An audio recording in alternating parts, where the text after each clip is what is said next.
6 go on consent, and item 2, if you have no questions on that one, that could be a possible consent item as well.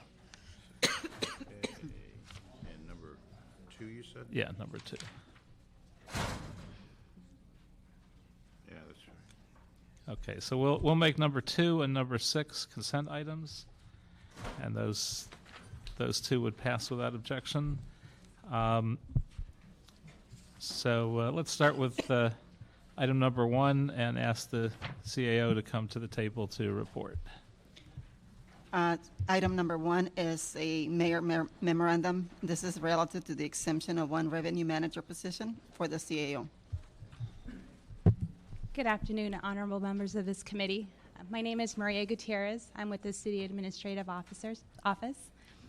We are here to request a civil service exemption for the revenue manager position that was authorized as a resolution authority in this year's budget to serve as the Inspector General of citywide collections. We are currently in the midst of the recruitment of the Inspector General. We have conducted 2 processes, one internal to the city in September, seeking internal city candidates for this position. Unfortunately, we only got 4 responses.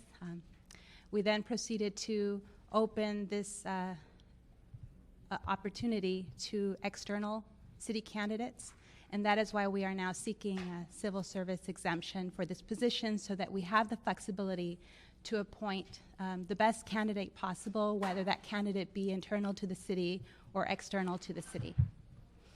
Right now, we anticipate conducting interviews towards the end of the month, and should we find the ideal candidate, we could be making an appointment before the end of the calendar year. Okay. Now, we had 4 in-house applicants. I'm assuming that none of them were up to snuff enough that we felt that was adequate. Well, we can't say that they were not up to snuff at this point, but we certainly need a larger pool of candidates so that we can pick the best candidate possible. We thought the response was low with just 4 candidates, so we needed to expand the pool of applicants. So not enough people to choose from as Right. opposed to no one qualified among those 4. Right. Will this position have to be approved by the managed hiring committee, or are we able to bypass that? I don't believe this actually was, no, this would not have to go through the managed hiring committee. And you expect this hopefully to be done by the end of the year? Yes, we expect to make an appointment in December if we find the ideal candidate. And this position would ultimately reside now in the mayor's office, Department of Finance. How did that wind up being finalized? The way, pursuant to agreements that took place after this position was authorized, it was agreed that for the first year, the Inspector General would work within the Office of the Mayors. Okay. For the first year. Okay, and I take it our ongoing recruitment efforts have been more successful. We're getting more candidates, and we're Yes, we received a total of about 31 applicants, and this includes the 4 that had applied previously. great. Mr. Zion, any questions? It says fiscal impact, none. Is this person going to work for free, or are they going to be paid? No, actually, it's no new fiscal impact. The council has already authorized $150,000 to fund this position for the current fiscal year. Funding for additional years would be subject to the annual appropriations process. And this fiscal year runs out the end of June. Right. So we have basically December or January, very much, it was 6 months, at $150,000 for 6 months? Or is it going to be half of that? Well, it would probably be half of that salary. So it's for however long they will be working as soon as we make the appointment. And what about staff? What kind of staff will they have? I think that's something that we will look at once we identify the ideal candidate to see if it's something that could be addressed in-house or not, depending on the workload for that candidate and depending on, well, for example, the first year they're working in the mayor's office. So those are issues we will be looking at on a go-forward basis. And what kind of authority will they have other than reports? What authority will they have over any department? Well, the expectation was that this person would function as the lead policy person for citywide collections. They will be reporting to both the mayor and the council. They are expected to report on a regular basis to the Audits and Government Efficiency Committee, as well as the Budget and Finance Committee. So ultimately, it would be the mayor and council that have the final authority, and but this person would be reporting to your respective bodies as the head policy person in this area. And who does citywide collections now?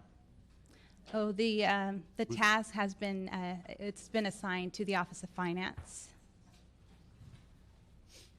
Okay, so you have the Office of Finance that has the responsibility for citywide collections. And now we're going to have another individual out of the mayor's office responsible for citywide collections. Yes, as the background for how this position came to be, when the Commission on Revenue Efficiency convened, they looked at various things that were and were not working in the citywide collections process. There were also audits that were conducted by the Controller's Office. The reports went forth to the City Council, and ultimately the City Council determined that it was in the best interest of the city to identify an Inspector General for citywide collections. The intent is not to duplicate the functions of the Office of Finance, but to provide more of an assistance, to work cooperatively with city departments to improve the collections processes. So why wouldn't that person work out of the Department of Finance if they're responsible to collect citywide debt?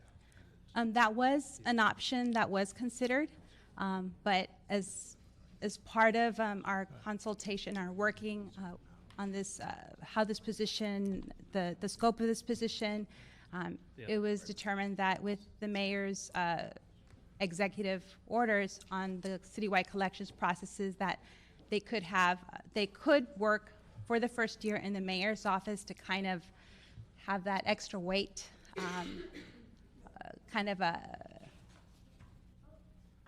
to have the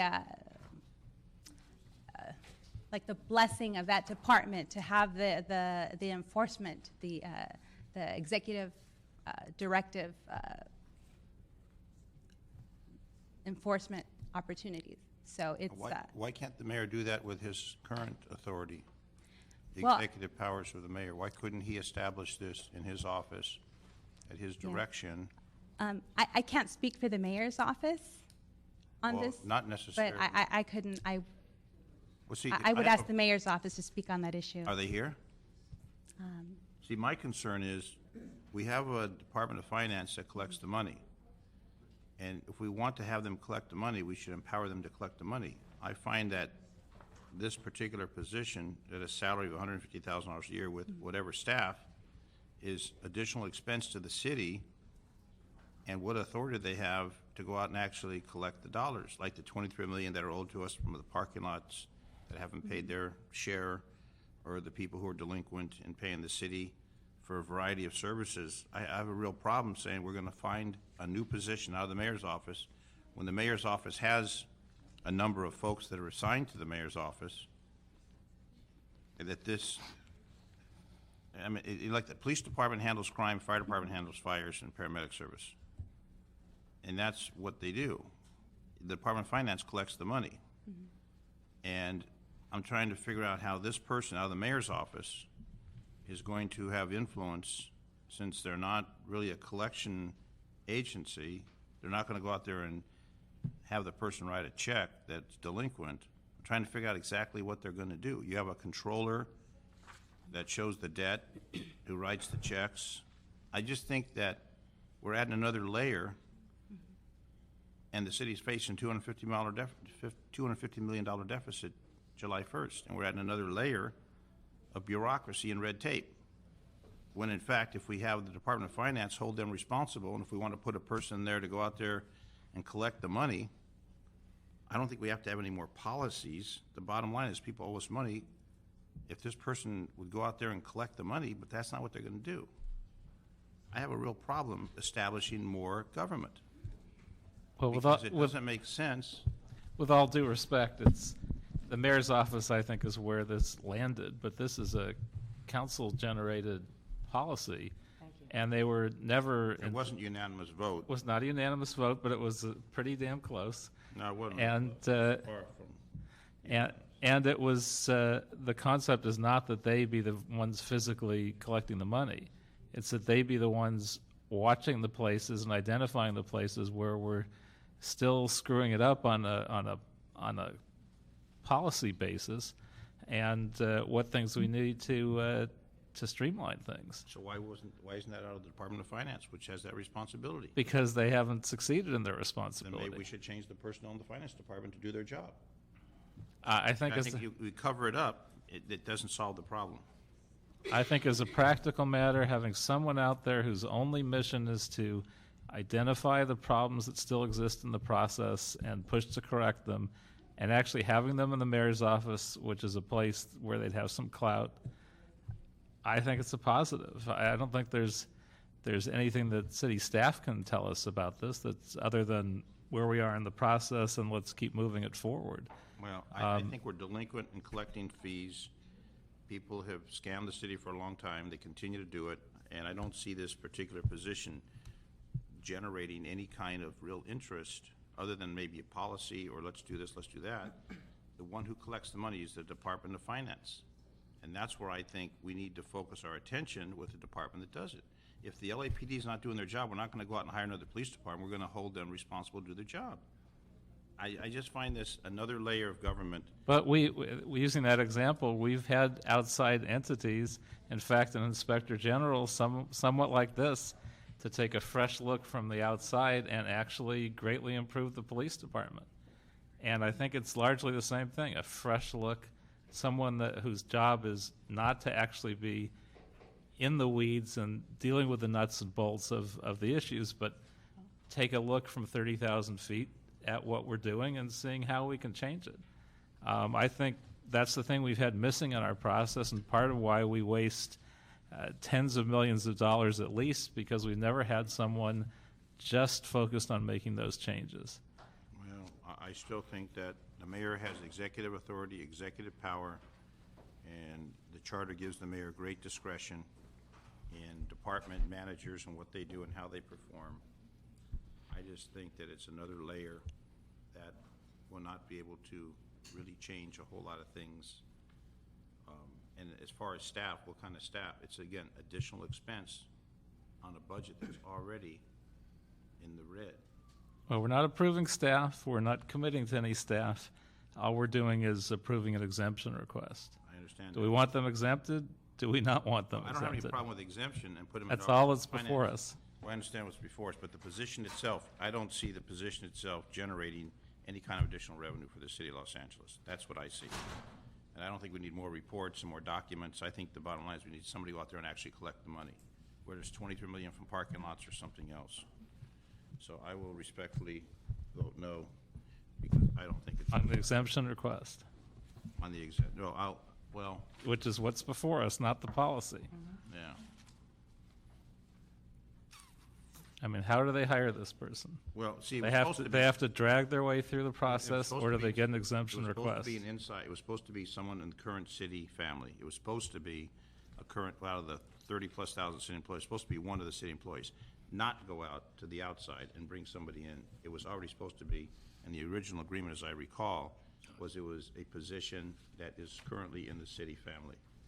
But now, there's not enough applicants to satisfy the review, so now they're gonna go to the outside, which now creates another position at the tune of $150,000 a year. And I'm sure there will be staff assigned at additional expense. So I don't have a problem with an exemption for a specific person. My understanding in the documentation that I read was it supposed to be in-house. It was supposed to be coming from the city family, whatever department it came from. Well, at this point, we cannot say that it will not be from the city family.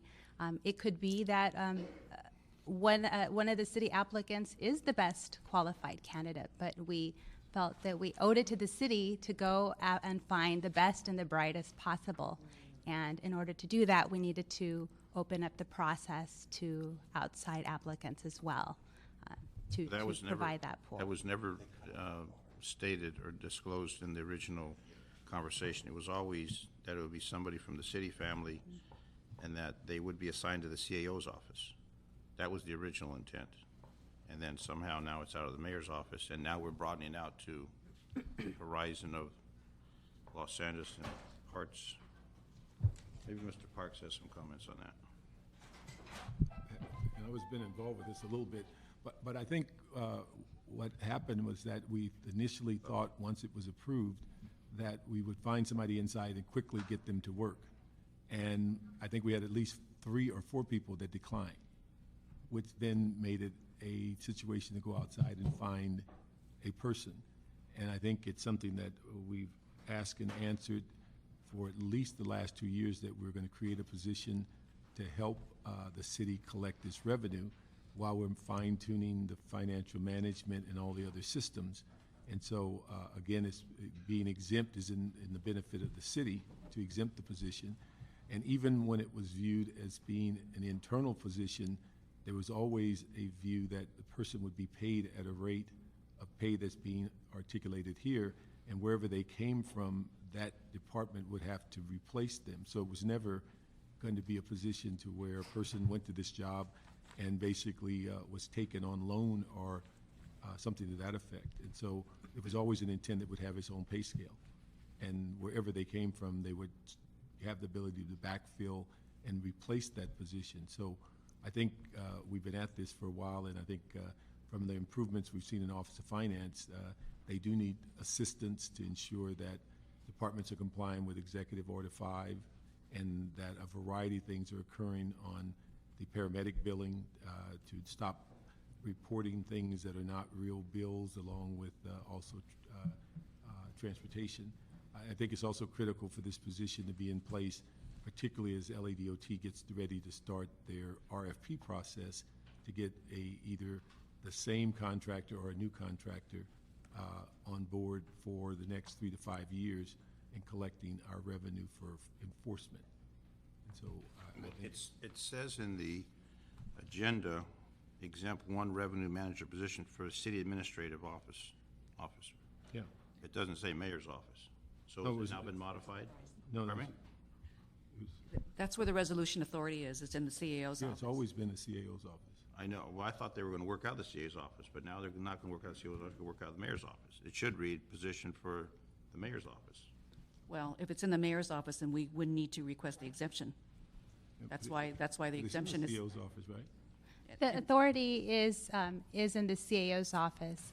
There were discussions, it's my understanding that there were discussions with the council president also, and there was a preference that the position work for the first year only physically out of the mayor's office. Now, if So they're going to be assigned to the CAO's office and then work out of the mayor's the office? position is authorized and budgeted in our office. The position could move around.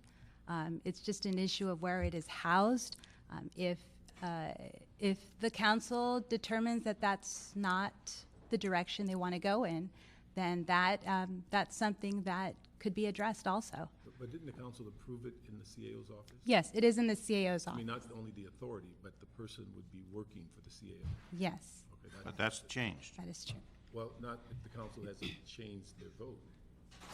Well, now it's going to the mayor. This position's going to work out of the mayor's office, not the CAO's Well, office. I think the last vote was that it would be in the authority in the CAO's office, and the position would work for the CAO.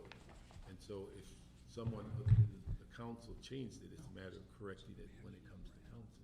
Because according to the agenda, it says CAO's office. What you're stating is mayor's office. It's an exempt position assigned to the CAO's office, but in essence, working out of the mayor's office. It works out of the CA's office. Right. It's different than working out of the mayor's office. And my option would be have it work out of the Department of Finance, which is responsible for collection. So there's obviously a change from the original intent from the CAO's office, from a city employee, existing city employee, to a broader scope of candidates and now out of the mayor's office. I don't think anybody can overrule the council. Well, we can certainly address where the person is going to be housed, but what we would like to do is get the exemption so that we could get somebody on board, and then, we can certainly look at where they're going to actually be housed. If the council wants them to be in the CAO's office, we'll have them in the CAO's office. Wasn't that the original intent? That was the original intent, yes. So it changed from the time, and even the agenda shows CAO, but now we're hearing mayor's office. So somehow it changed along the way. When the position announcement was posted, there were discussions even if the- of working in the mayor's office.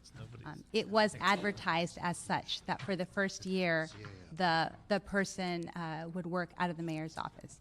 If this body deems that that is not appropriate, that can certainly be addressed. And a position could be established in the mayor's office, which would be exempt in this particular category without council approval. Is that correct?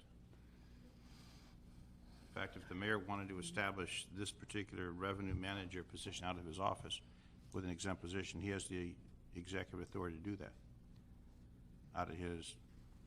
Other than Right. this conversation right now, we've never had any indication that this person would be housed in the mayor's office. That's what I've been saying. Even though this memorandum came from the mayor asking for the exemption, it didn't ask that that person be housed in the mayor's office. So See, the mayor has. I would assume no action we're taking makes that happen necessarily. It's not really even before us. But if they put it in the notice to go out and attract the candidates, that is a big issue. And where they got that authority, What I would like to offer is there seems to be possibly some miscommunication on that issue, and we would like to On what issue? whether the position should be working in the mayor's office. And I understand what this body's intent is. Well, it was the body of the council that decided that it would be out of the CAO's. See, the CAO is a neutral party. Right. The mayor's office, no disrespect. Right. But the mayor's office is not a neutral party.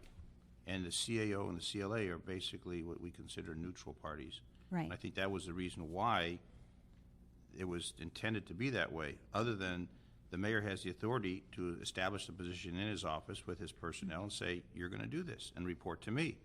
That position in the mayor's office is going to report to the mayor, not necessarily report to the council or Department of Finance. There's an issue with that, because the original intent was not to have it, and I don't think it was discussed in the mayor's office. It was just to have this position oversee and help the Department of Finance. And that's why I kept pushing, why don't we put it in the Department of Finance when Office of Finance. So the language that appears here is not, in essence, what you're asking for. If I may just add something, because I don't want this down the road to get really confusing. If council's intent is for this position to work exclusively and only in whatever department that may be, CAO or finance, when it comes back to council, that must be made clear, because otherwise the charter will do what the charter naturally does, which is allow employees to be moved around. So unless it's specifically stated that this is the site for this employee, then that employee could be loaned to work out of the mayor's office, even though it's still the CAO's authority. So I just want to make sure you're clear about that, because you may go forward thinking, oh, they're going to be out of the CAO's office, and then the mayor still exercises authority to transfer employees and have them effectively work out in the mayor's office. but I think all through the discussion, it was working in the CAO's office for the CAO And to report to council. and to report to council. But how is that worded would be my concern. In the council motion and the council records, how is that information worded? And I don't know, I haven't seen it. For me, is who worded the bulletin without coming back to the council?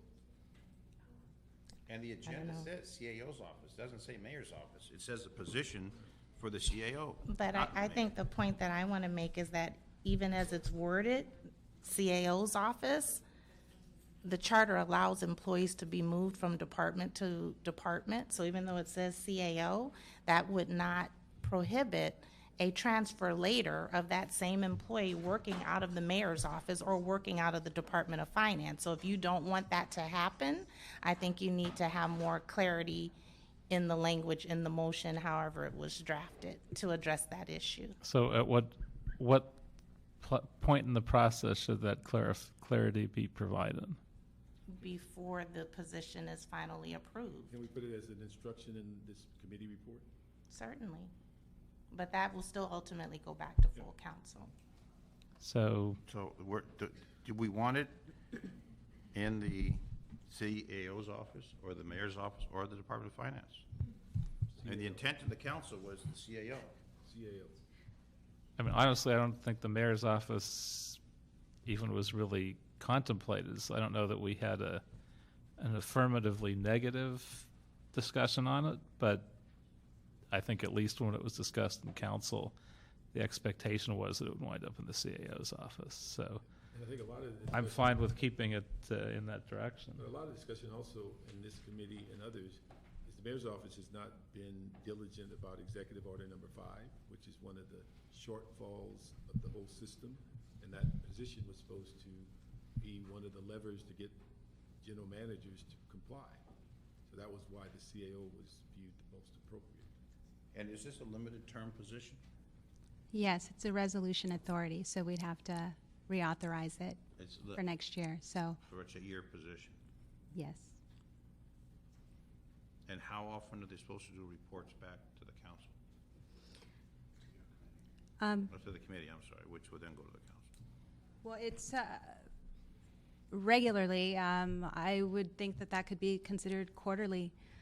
If the committee wants more regular reporting, I'm sure that could be addressed. I think the council would want to know exactly what they're doing and how successful they are as far as bringing in money. Not writing new policies. We got more policies than we know what to do with. It's actually going out there and collecting the money.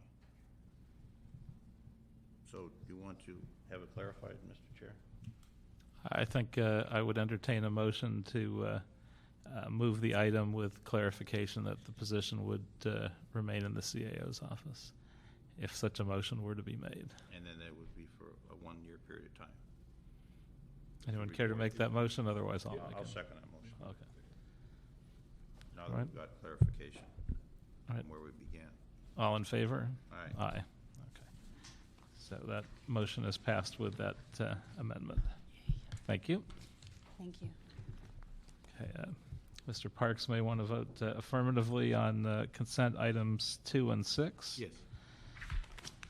And then we will have item number 3. The Personnel Department has submitted a report relative to consolidated reasonable accommodations for employees with temporary and permanent work restrictions as a result of industrial and non-industrial injuries. This for the fourth quarter of fiscal year 2010-11. If you'd give us an overview of the report, please. Raylan Napper, Personnel Department. Thank you. So this covers the fourth quarter of last fiscal year, April to June 2011. And the report compares that quarter to the same quarter in the prior fiscal year. And what we have, what we're tracking in this report, the Workers' Compensation Division tracks employees with industrial injury or illness, and they measure light-duty hours worked and IOD saved, which is calculated by light-duty hours worked times the employee's salary. And when those trend up, an increase, that's a positive trend. And it also tracks IOD spent, so that's when employees are off work but being paid. And when that trends down, that's positive. So attachment 1 is the current fiscal year, and you see all the quarters, but we're focusing on the fourth quarter and the year-end numbers here. Light-duty hours are up 30%, again, a positive indication. IOD saved up almost 34%, very positive. And IOD spent is up 13%. So we like to see that trending down, but it's a smaller increase than the others. And then year-end totals, overall light-duty hours increased 12.5%. IOD saved 19%, both positive indicators. And the year-end IOD spent is up 15%. So that generally seems like a positive report. Did we do anything differently to have such positive results?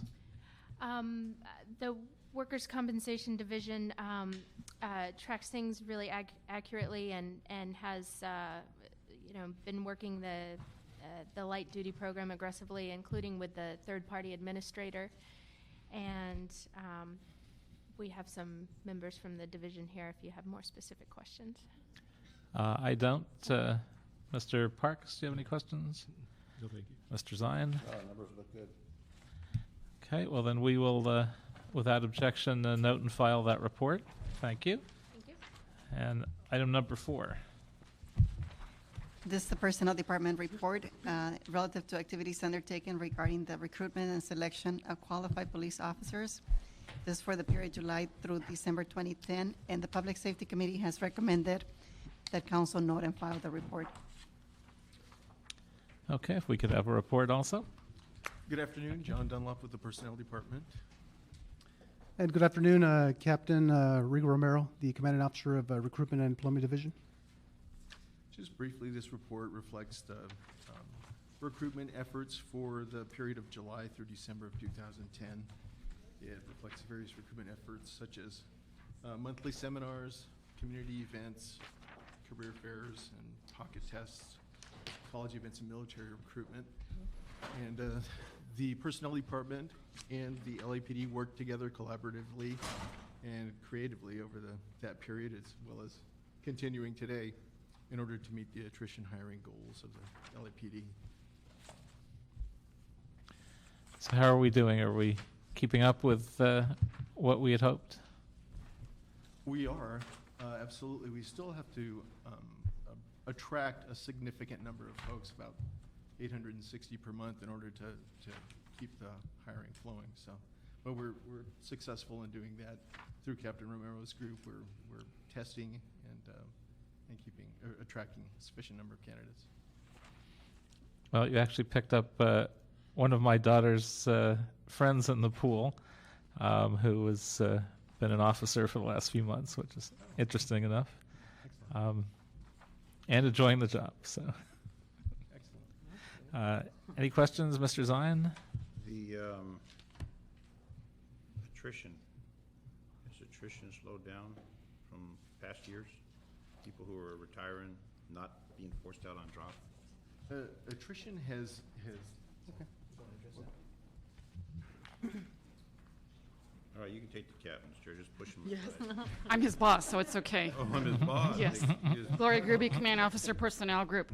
Our attrition is actually tracking a little bit lower than usual. For example, we are still hiring to attrition. Our next class is only going to be 25, so we are not hiring as much as we have been hiring in the past. So it's starting to track a little bit lower. That may be due to the economy, but it's. And what about the drop? How many are in drop for the next few months that are being forced out? I'm sorry, I don't have the numbers for you, but for example, we've already done the projections for next fiscal year, and we're looking at about attrition of 375 for next year, which still is, I think we've had 360, 400 in those numbers, but our attrition for next fiscal year is That's just a 370. drop. That's total average numbers of resignations, retirements, and we've included the drop Yeah, for next I'm year. trying to find out exactly on drop how many, because a lot of folks now are becoming reluctant to get in drop because they're looking at the horizon is pretty bleak. I don't have those numbers for you. I can get them for you. You can find out because the drop numbers and how they're, in other words, they're not signing up for drop because they don't want to be forced out. 5 years goes by pretty quick. The other thing too, though, is that we don't have as many people eligible for drop now because our demographics have changed, and so we have an older group, if you will, and a younger group. So Nothing in between. And what's are we still at 9,963? Are we? that is the number we are hiring to. Yes, our current deployment is 9845 as of the last pay period. 9845? And I know there's a number of promotions that are pending in different ranks from P3s on up. So we've got some gaps with the officers coming out of the academy, not enough training officers to train them. Correct. And they're working with P2s who are just off probation. It's kind of like what's gotten us in problems before. We didn't have supervision. Hopefully, we're going to correct that. We have a request that will be pending with the managed hiring committee for some P3s, sergeants, and first-line supervisors, yes. Because there's definitely a major gap in that span of control, Yes, supervision. and we are working with your offices, with the CAO's office on getting that through. Okay, because when something happens, that's the first thing they start complaining about. Absolutely. Okay, thank you. Mr. Parks, question? Let me just ask one question. When you come back with the figures on drop, could you check with the CAO? And they owe us a report on evaluating drop, and they were supposed to be going out for what do we call it? Actuarial study, was it? Yes, we will be, we're looking into that. Right now, we have a problem. We don't have a contract with an actuary. So we need to address that issue first, but we will be doing that, It yes. will be summer of what year? The summer study of 2014? No. No, we will be aggressively working on that We've been in waiting. the coming months. Okay. Okay, and we'll work with you if we need to. Because the thing is we've been going back and forth whether it's cost neutral, and then we get information from the pension plan that's concerned about the guaranteed 5%, those type of things that we've been waiting now for a couple of years to figure out whether it is cost neutral. Okay, we'll work with Remember, you. they come in with the smoothing, so 5% maybe in 2025 or something. Well, it's 5% guaranteed per year. Yeah, which isn't really materializing. Okay. So if there's no other questions or comments, we'll note and file that report with the information requested. And so go on to item number 5. Thank you, gentlemen. You could ask DWP item- representatives to come to the table to report. For item number 5, the Department of Water and Power has submitted their first quarterly status report. This is relative to the employee health and dental plans for their employees. Good afternoon, Shannon Pasquale, Department of Water and Power.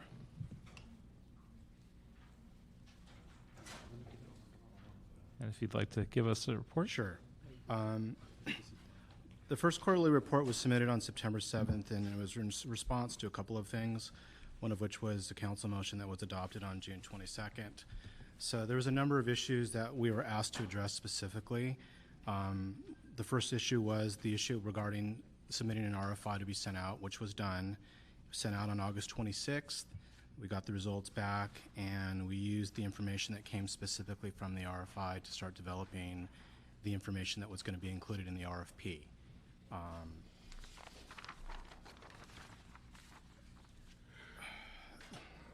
The other issue that was identified was explore all opportunities to include competitive bidding between the embedded insurance carriers during the RFP process. I'll get into greater detail about the RFP. We've been working in conjunction with the Personnel Department to try to develop a process that will mirror what it is that city's going to be sending out, but I'll get into a little bit more detail about the RFP later. The third issue was resolve all employee relations issues by including the managing city attorney of the employee relations unit in discussions of current issues, embedded versus competitive, meet and versus meet and consult, program baseline versus cost baseline, and program administration versus department responsibility to ratepayers and cost containment.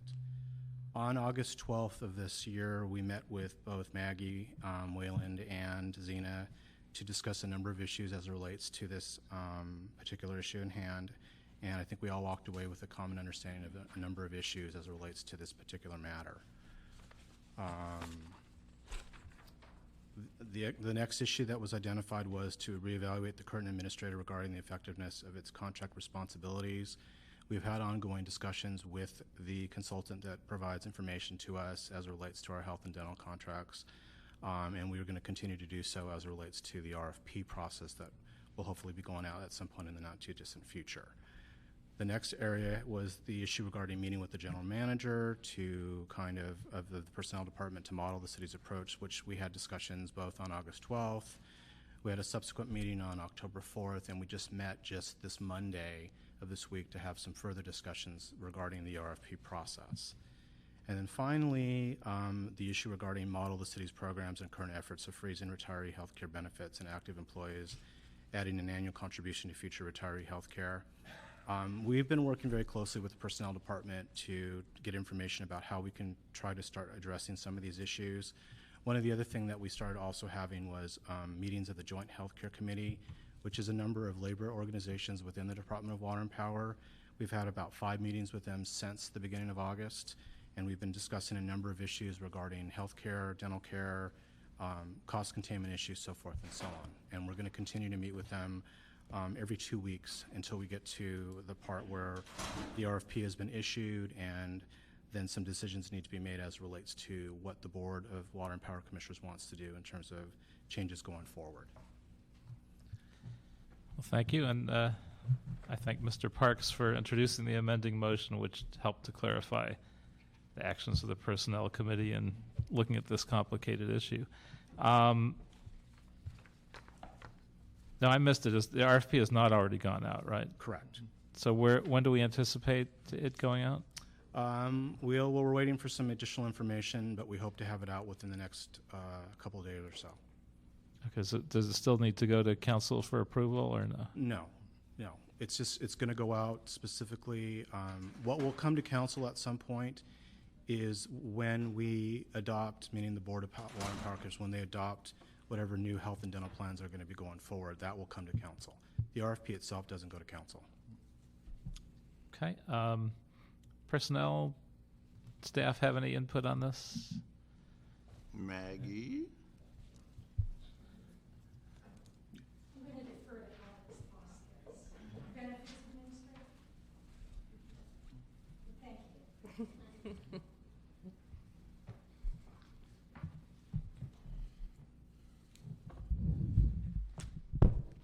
Good afternoon. Alex Vasquez, Personnel Department.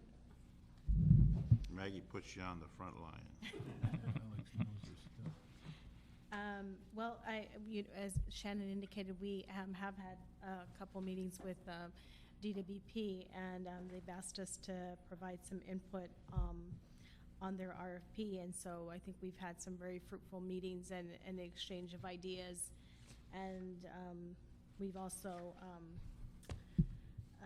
reviewed their RFP, and in general, I would say that they pretty much are mirroring the way that we're approaching our RFP in terms of asking for different cost reduction ideas and quotes from the carriers. Very good. Any questions, Mr. Parks? Yes. Let me just comment. I think many of us remember why that amending motion was done last year is that I think we were kind of caught by surprise that the item came before us and the cost differentials were significantly higher than the rest of the city. Although last year we must commend DWP, they saved $8 million, but the view was that they could have saved significantly more had they caused the existing embedded insurance firms to compete with each other for the business. And when I looked at the report and asked for it to be continued earlier this month, a couple of things that stuck out was that number one, item A, we certainly are pleased that they went out for the RFI, and they mirrored almost an identical RFI for the Personnel Department.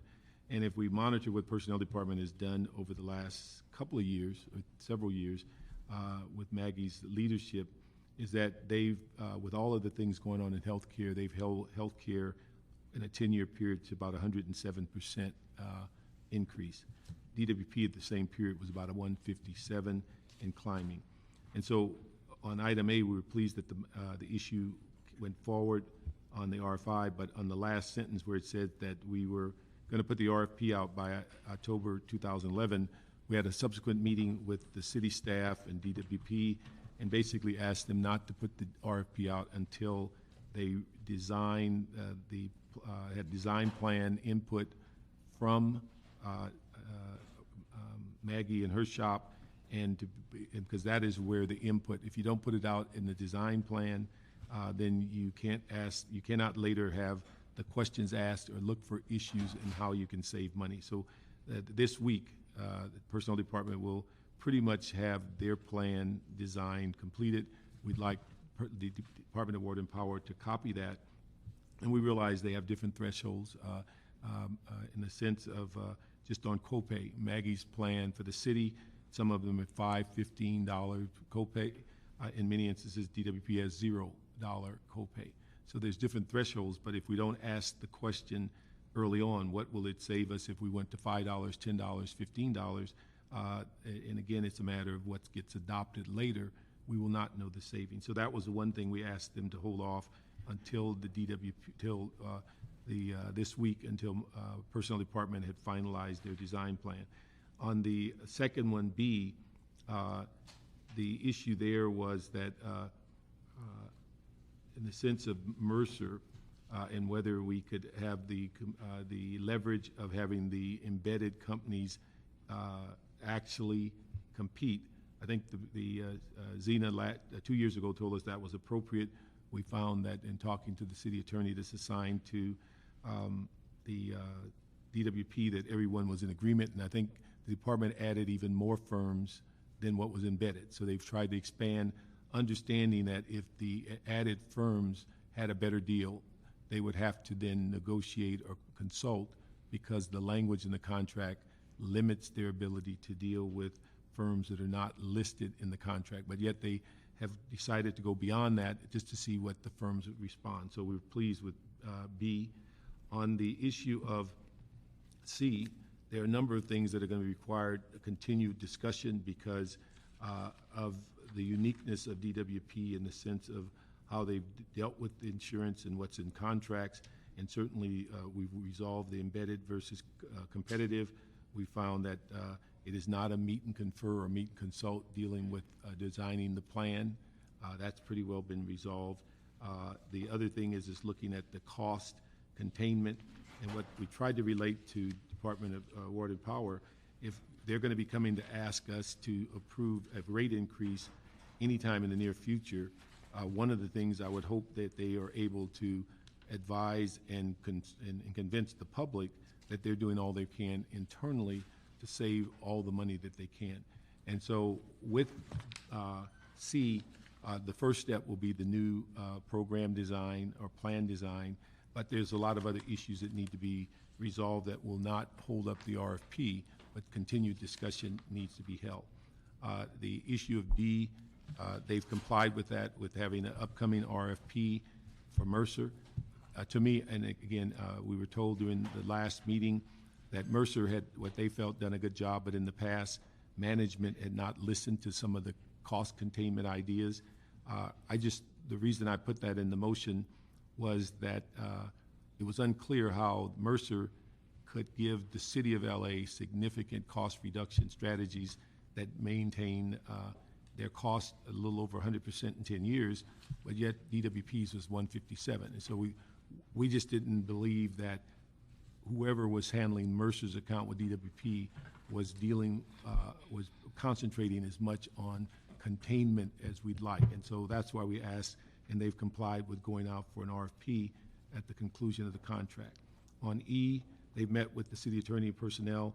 The issue that's lingering right now is I don't believe we have all of the plan design for dental, but they're working on that. They have the plan design for medical, but they're still working to get, if I understand the last note I got.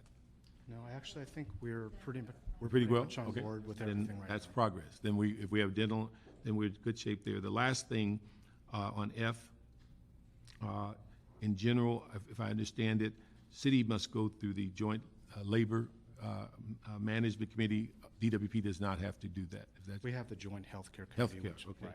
So the thing is there, what I believe that, which is, would alter the motion, is that the issue of dealing with trying to model what we've done with healthcare for police fire, what we've done for healthcare for civilian employees, and also looking at some point for employees to pay for their future healthcare. That item, I think, needs to go to EERC to be given as a direction to the negotiators to either looking at the 2014 contract or looking at freezing in advance of the 2014 contract. So that would be, I think, instead of handling in this committee, I think that's something that this committee should punt to EERC for that more clarity on directions, because it will take a meet and confer and negotiation about how current employees pay their future medical benefits when they retire. I believe that freezing, if we model what's going on with the police and fire and the civilian employees, I think that could be done without, in advance of the 214. So that would be my recommendation. We felt good after the meeting that there's a lot of clarity. We think that the RFPs will be out and they will be back in time, so there'll be no lapse in service. And when the designs come back and responded to, we hope that there'll be significant dollar savings. The only thing I would ask is, I'd ask the city attorney, I think this is just a quarterly status report. Do we legally have the ability at this meeting to direct any of these issues to EERC? Well, I'm not sure it's an issue of legally directing it to EERC. That issue is something that's within the exclusive jurisdiction of EERC. So your recommendation is for it to go to EERC, but that's where it rightfully belongs anyway. But I don't think this motion went to them. That's what I was. No, not the motion itself, but the portion in regard to the 2014 contracts. That's within their jurisdiction anyway. Yeah, but they were responding to the motion, and we sent everything to the department to come to personnel. But what should have been early on with the motion, we should have directed the last item to EERC. Correct. And we can certainly put that on a future EERC agenda. Okay.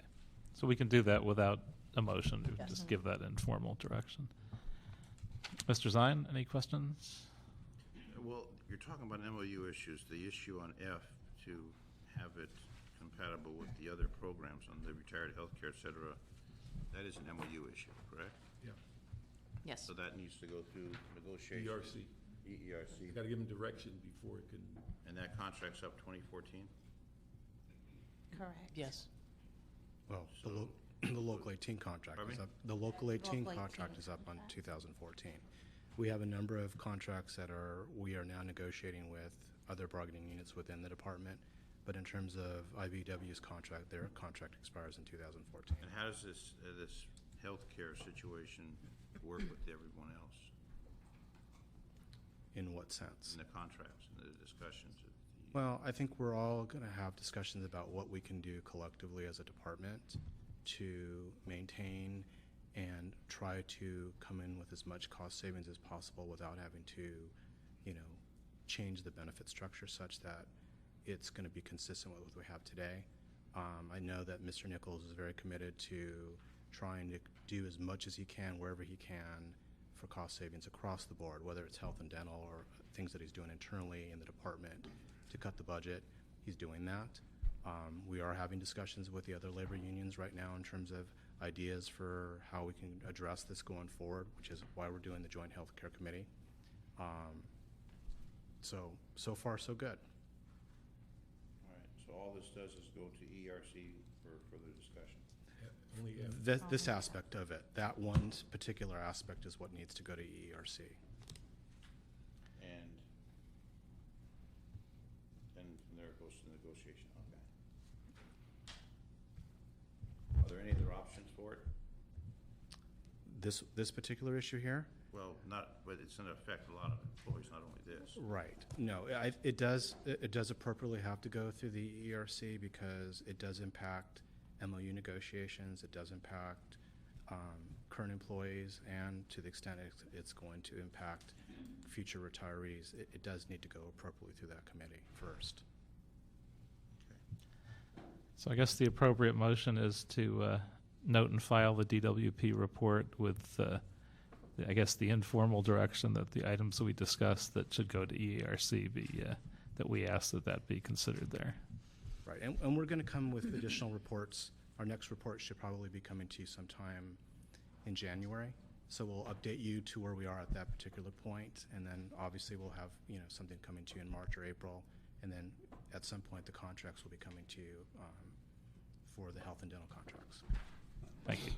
If I may just add, there could potentially be other issues for EERC to review once the bids come back and we actually see what the plan design elements and changes are and recommendations. There may be other things as well that could be subject to meet and confer or meet and consult, but we won't have that information until the bids actually come back. Right, so we don't have those before us now. so- Correct. So, without objection, we'll note and file the DWP report and ask that the ERC consider the items that we discussed previously. Just for the record, my understanding per the CAO is that we do not have to add that to the report. You would automatically schedule the item for consideration? Yes, yes, So we we will don't do need to that. add it to the report? Correct. Okay, that's fine. Thank you. And no speakers from the public, so we are adjourned. Thank you very much.